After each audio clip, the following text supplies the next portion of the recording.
أشهر رجالة في الصعيد اتحدوا الداخلية بعهد السيسي.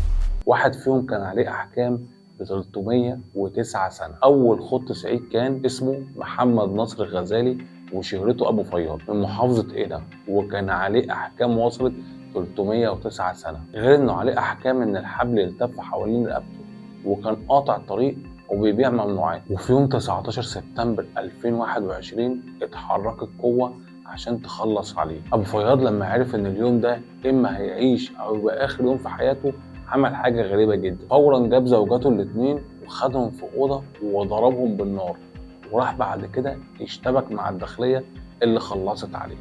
الخط التاني اسمه عمر الشافعي وشهرته جابر الاحمر من مركز طمع شمال سوهاج. ده حكايته حكايه، ده كان مشيب الصعيد واتحكم عليه لان الحبل التف حوالين رقبته برضه، واحكام تانيه وصلت ل 19 حكم.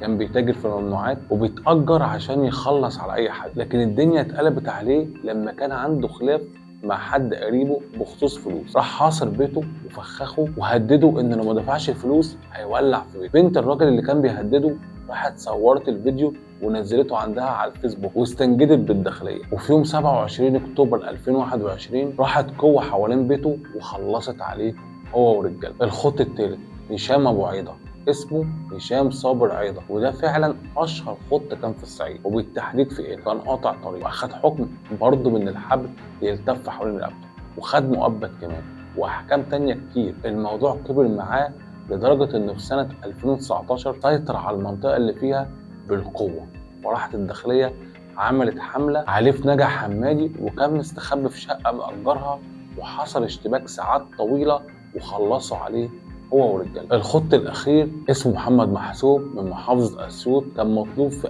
1200 قضيه وعليه احكام ب 191 سنه، وعمل كل حاجه تتخيلها.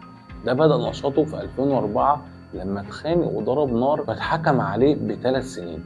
هرب وقتها في الجبل وخد قرايبه وحصن المبنى اللي هو عايش فيه في الجبل بخنادق ومتاريس، وعمل كل حاجه غلط. ولما حس انه خلاص هيتخلص عليه طلع بفيديو عشان يثير تعاطف الناس، ده خاصة بعد انتشار فيديوهات له وهو بيضرب نار هو ورجاله. الداخلية حركت قوة من فرقة بلاك كوبرا، ودي فرقة من أهم فرق الداخلية، وحاوطت محمد محسوب هو ورجالته اللي كان عندهم 7 وخلصوا عليهم، وكانت معركة كل الناس اتكلمت عنها. في نهاية الفيديو شايف مين أخطر خط صعيد فيهم من اللي حكيت لك عليهم؟ شاركونا برأيكم في التعليقات، وعجبكم الفيديو اعملوا لايك وشير، وتابعونا على صفحتنا على الفيسبوك وقناتنا على اليوتيوب وقناتنا على